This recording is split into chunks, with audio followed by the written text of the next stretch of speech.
According to family lore, John Harvey McElwee's tobacco factories were repeatedly torched by mysterious arsonists during his court battles with the Duke family, and I want to try to learn more about this. This particular building was set on fire at least 3 different occasions and was burned to nothing was left except the outside walls each time he rebuilt it. This is Mac Lackey, the sort of unofficial historian of Statesville. The building, as you see in it, is basically all original on the exterior with the exception of some repair work. Very much like it was after each of one of the fires. Of course, this building was built in the 1800s by Mr. McElwee for the manufacture of tobacco. The product that he was famous for was his Durham bull, and he ended up in a lawsuit over the use of the term Durham and bull. He was broke basically after 15 years and spending over $100,000. And we're talking about the 1870s, 1880s, when $100,000 is like millions today. Right. And why do you think he lost?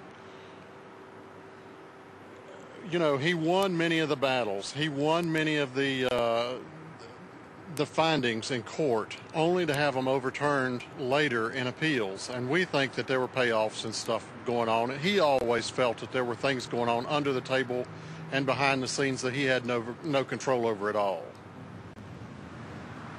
Are you involved in this historical preservation in Statesville? As one of the earliest preservationists here since the early 1970s, yes, I am. And this park is part of your activities? That's correct. I think we need to get rid of that weed. I'll be glad to.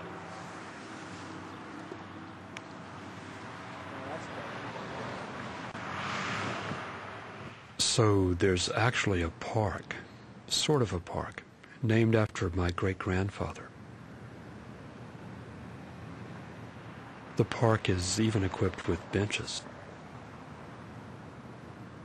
Until now, I didn't even know this existed, and I have a sense that not many other people know either.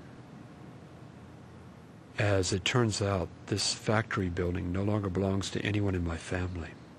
It's been rented out to a thrift store to store its extra junk.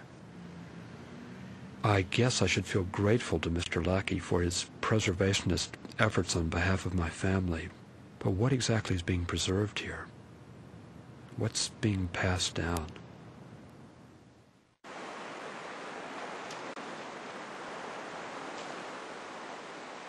This is my son, Adrian, on the Carolina coast, during one of our trips down here for a family reunion.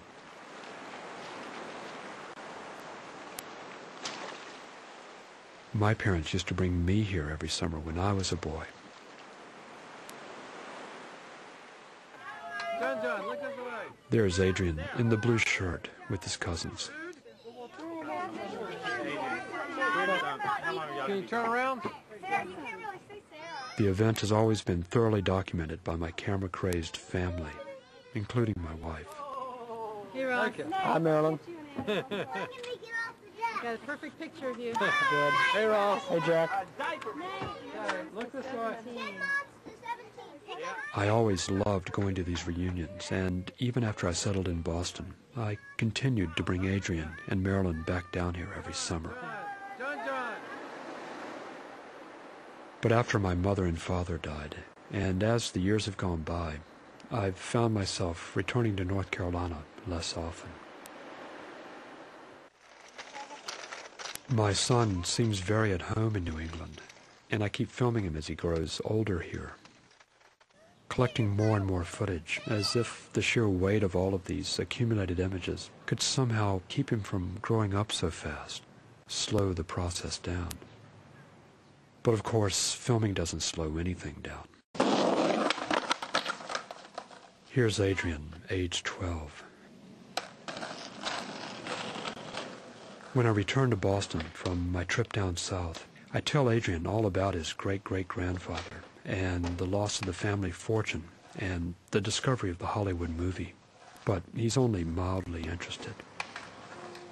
I keep wanting him to connect to his family's Southern heritage, but at this point in his life, predictably enough, I guess, he'd rather research skateboard techniques.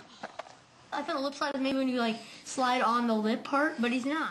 As Adrian gets older, he seems to want to spend more time with his friends and less time with his parents. And I've been trying to think of things he and I can do together.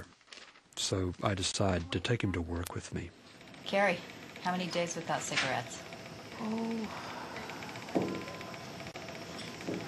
This is the third day. Do you miss them? No, morphine hides a multitude of sins, you know. Yeah. I wish everybody had morphine to get off of cigarettes, I'll tell you that much. This woman, whose name is Carrie Walter, has just had surgery for pre-cervical cancer and is being treated by a friend of mine, Dr. Susan Bennett. I don't know, just somehow. Phone. Is that your phone? Yeah. You want to get it? Break for the bathroom, too. This is an unusual place for a father-son outing. But there is this other aspect of my family's Carolina tobacco legacy that I feel I have to explore. And I brought Adrian along to give me a hand. Did a lot of people around you smoke? Oh, everybody did, sure. Mm-hmm. And your family, too?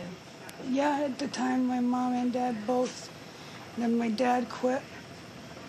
And unfortunately, my mom didn't quit till about 3 days before she passed away. She went into